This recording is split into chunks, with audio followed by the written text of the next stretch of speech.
Welcome back sa aking channel. Sa video na ito, ating pag-usapan ang mga Filipino celebrities na sumikat at namayagpag bilang actress pagkatapos na maging beauty queen. Halika na at isa-isahin natin kung sino-sino sila sa part 1 ng ating video. Simulan natin kay Pia Wurtzbach. Tara na! Si Pia Wurtzbach o Pia Alonso Wurtzbach Johnsy, na dati nang kilala sa profesional bilang Pia Romero, ay isang beauty pageant title holder na nanalo ng Miss Universe 2015. Nanalo si Wurtzbach ng Binibining Pilipinas noong 2015 sa kanyang ikatlong pagsubok. Siya ay naging unang Filipina na nanalo sa Miss Universe sa loob ng 4 na dekada. Lumabas siya sa mga pelikula tulad ng Ganda Rapido, The Revenger Squad at My Perfect You. Ang huli niyang TV series ay My Papa P noong 2022. Si Megan Young o Megan Lynn Taldeyoung Diaz ay isang actress at beauty queen na nagwagi ng Miss World Philippines 2013 at kalaunan ay kinoronahan bilang Miss World 2013 sa Bali, Indonesia. Siya ang kauna-unahang Filipina na nanalo ng titulong Miss World mula nang maitatag ito noong 1951. Siya ay unang nakilala sa showbiz sa pamamagitan ng ikalawang season talent reality search na Starstruck. Siya ay aktibo pa rin sa telebisyon at mga pelikula kung saan ang pinakahuli niyang proyekto ay ang GMA7 Royal Blood noong 2023. Si Aurora Sevilla ay isang aktres at dating beauty queen. Siya ay nakoronahan bilang Mucha ng Pilipinas World 1984. Kinatawan niya ang Pilipinas sa Miss World 1984 pageant sa London at nanalo din bilang Miss Press Photography noong nakaraang taon. Tulad ng ibang mga beauty queen, pumasok din si Sevilla sa showbiz pagkatapos ng kanyang beauty pageant. Ang pagiging beauty queen ay nagsilbi bilang kanyang ticket sa showbiz kung saan siya lumitaw bilang isang pangunahing babae sa iba't ibang mga lokal na pelikulang aksyon. Si Chat Silayan o Rosario Silayan Bailon ay nanalo bilang Binibining Pilipinas Universe 1980 at naging Miss Universe 1980 third runner-up.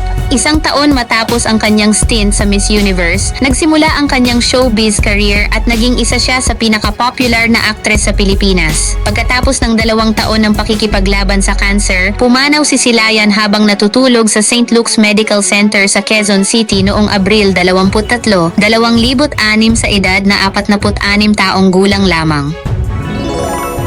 Si Dang Cecilio ay ang Binibining Pilipinas Universe title holder noong 1979 at kinatawan niya ang Pilipinas sa Miss Universe pageant na ginanap sa Perth, Australia. Naging artista siya at naging paboritong leading lady ng mga action star at comedy actor. Nakagawa siya ng 12-dosenang pelikula matapos na kumatawan sa Miss Universe katulad ng mga pelikula na Zuma at How How de Carabao kasama ang comedy king Dolphy. Nagbida rin siya sa mga pelikula kasama si Fernando Poe Jr. tulad ng Kapag Buhay ang Inutang, Ulo ng Gapo, Roman Rapido at marami pang ibang aktor. Ang kanyang huling pelikula ay ang Isang Kahigtatlong Tuka, Daddy Ka na Mommy Ka Pa at Alfredo Lim, Batas ng Maynila na parehong ipinalabas noong 1995.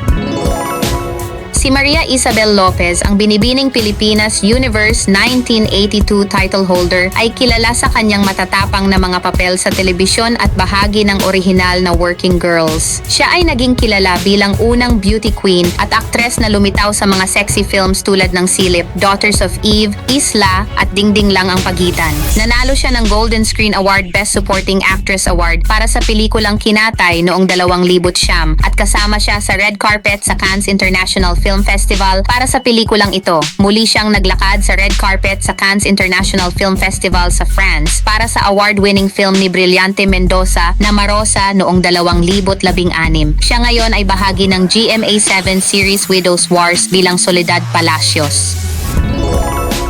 Si Anjanette Abayari ay isang dating Binibining Pilipinas Universe title holder noong 1971, ngunit kinailangan niyang magbitiw at isuko ang kanyang korona dahil sa issue ng US residency. Matapos ang pagsali niya sa beauty pageant, bumalik siya sa US at after ng 1 taon bumalik siya sa Pilipinas upang simulan ang kanyang showbiz career. Kabilang sa kanyang mga kilalang pelikula sa ilalim ng Viva ay Pita Terror ng Caloocan, Darna, Ang Pagbabalik, Ang Shota Kong Balikbayan, Aring King King, Ang Bodyguard Kong Sexy, Matang Agila at Ang Pagbabalik ng Probinsyano. Si Dindy Gallardo o Melinda Joanna Gallardo sa totoong buhay ay sumali sa Binibining Pilipinas noong 1973 at nanalo siya. Noong taong iyon din, nagkaroon siya ng pagkakataong kumatawan sa Pilipinas sa Miss Universe competition sa Mexico City. Binuksan nito ang pagkakataon para sa kanya na makapasok sa showbiz. Gumawa siya ng ilang pelikula tulad ng Nang Iniwan Mo Ako, Ang Probinsyano, Totoy Mola at Katawan. Ang kanyang huling paglitaw sa TV show ay ang 2023 TV series na Bagman. Si Evangeline Pascual ay isang beauty queen na naging actress at naging first runner sa Miss World noong 1973. Inalok siyang gampanan ang mga tungkulin ni Marjorie Wallace, ang na-dethrone na winner sa Miss World, ngunit tumanggi dahil nag-sign na siya ng kontrata sa pelikula noon, kaya tinanggap ito ng second runner-up na si Miss Jamaica Patsy Yuen. Nagbida siya kasama sina Fernando Poe Jr. sa Ang Pangalan, Mediavillo at si Ramon Zamora sa The Game of Death at The Dragon Force Connection. Ang kanyang huling pag-arte sa TV ay sa ABS-CBN series na Sana Dalawa Ang Puso noong 2018. Si Daisy Reyes ay isang dating beauty queen nang siya ay sumali sa Mutya ng Pilipinas at nanalo bilang second runner-up at Miss Friendship noong 1995. Noong 1996, napanalunan niya ang titulong Binibining Pilipinas World at nanalo din bilang Best in Long Gown. Kinatawan niya ang Pilipinas sa Miss World na ginanap sa India at siya ay ginawaran ng Miss Personality mula sa 89 na kalahok. Siya ay naging kilalang actress pagkatapos ng beauty pageant, lumabas sa telebisyon at maraming pelikula bago naging politiko at negosyante. Si Alma Concepcion ay itinanghal na Binibining Pilipinas International 1994. Noong 1994, habang siya ay isang tourism major sa University of Santo Tomas, sumali siya sa Binibining Pilipinas Beauty Pageant at naging isa sa mga title holders kasama si Charlene Gonzalez na itinanghal na Binibining Pilipinas Universe. Nakipagkompetensya siya sa Miss International na ginanap sa Tokyo, Japan at nakapasok sa top 10 finalists at nanalo rin ng Miss Friendship noong 1994. Kilala siya sa kanyang mga pelikula tulad ng Sa Ngalan ng Pag-ibig, Wow Multo, April, May, June at mga TV series na Pintada, Wildflower at Lolong ng GMA7.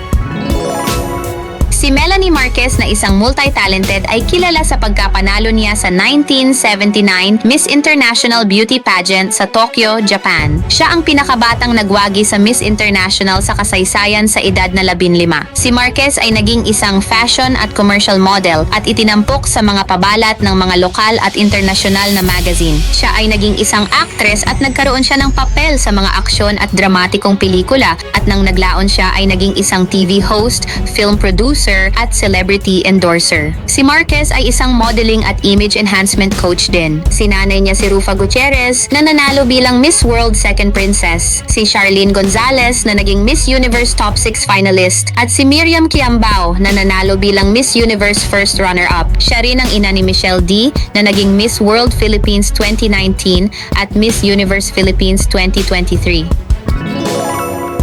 Si Charlene Gonzalez ay nakoronahan bilang Binibining Pilipinas Universe 1994 at natapos sa ika-6 na pwesto sa 1994 Miss Universe kung saan siya ay nakakuha rin ng Best in National Costume Special Award. Siya ay may nakakatuwang sagot sa Q&A ng Miss Universe pageant sa kanyang high tide or low tide na sagot matapos tanungin kung ilan ang isla ang mayroon sa Pilipinas. Pagkatapos ng pageant, agad niyang tinanggap ang isang karera sa showbiz at nagsimula sa mga pangunahing papel sa mga pelikula tulad ng Ikaw ang Miss Universe ng Buhay Ko, Jezebel, Bilang na ang Araw Mo, at Kalabog and Bosyo. Siya rin ang host ng mga palabas sa TV na Keep on Dancing, Feel at Home with Charlene, at Home Ka Dito. Kasalukuyan siyang lumalabas sa TV5 comedy series na The Purse Family kasama ang kanyang asawa na si Aga Muhlak at ang kanilang mga anak. Si Rufa Gutierrez ay isang actress, modelo, TV host at beauty queen. Siya ang 1992 Look of the Year Philippines, nanalo sa Binibining Pilipinas World 1993 at naging second runner-up sa Miss World 1993. Nagsimula siyang umarte noong siya ay teenager, ilang taon lamang bago siya sumabak sa beauty pageant. Pagkatapos ng beauty pageant, siya ay tumanggap ng mga papel sa pelikula at palabas sa TV. Ang ilan sa kanyang mas kilalang mga pelikula ay ang Shake, Rattle, Gospel and Roll 5, My Monster Mom, Girl Boy, Bakla Tomboy, at Maybe This Time. Kamakailan lamang ay lumitaw siya sa web series na The House Arrest of Us na pinagbibidahan ng Kathniel bilang ina ni Catherine Bernardo. Isa rin siya sa mga cast ng 2023 TV series Can't Buy Me Love at ang pelikula na Martyr or Murderer bilang Imelda Marcos.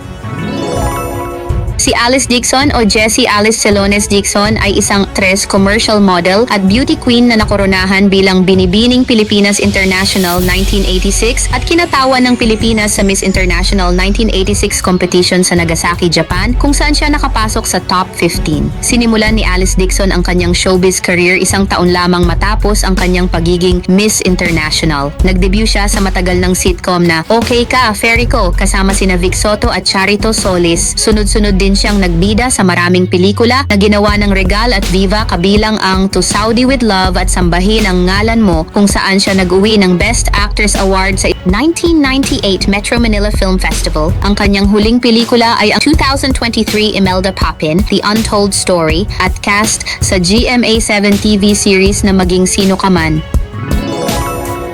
Bilang kauna-unahang Miss Universe ng Pilipinas, hindi nakakagulat na ang dating beauty queen na si Gloria Diaz ay nagkaroon ng isang masagana at kinikilalang karera sa pag-arte. Siya ay nanalo ng 6 na awards sa pag-arte, kabilang ang 2 FAMAS Awards para sa Nasaan Ka Man at Sagrada Familia noong 2010. Bukod sa kanyang natatanging morena na hitsura, ang kanyang matalas na talino at nakakaakit at simpleng sagot sa Q&A ang nagpanalo sa kanya sa Miss Universe. Nang tanungin kung ano ang gagawin niya upang aliwin ang isang lalaki mula sa buwan na bumagsak sa kanyang bayan, agad na sumagot ang Pilipina, just the same things I do. If he has been on the moon for so long, I think when he comes over, he wants to change, I guess. Ilang taon matapos manalo ng corona, siya ay inilunsad bilang isang aktres sa ang pinakamagandang hayop sa balat ng lupa. Mula doon, sinimulan niya ang kanyang karera sa showbiz na tumagal ng higit sa 4 na dekada. Siya ay cast ngayon ng GMA7 TV series na Walang Matigas na Pulis sa Matinik na Misis. Salamat sa panonood tungkol sa mga dating beauty queen na sumikat din bilang artista. Kung nagustuhan mo ang video na ito, abangan ang part 2 at huwag kalimutan mag-subscribe kung bago ka pa lang sa aking channel at i-click ang notification bell para sa mga bagong videos tulad nito.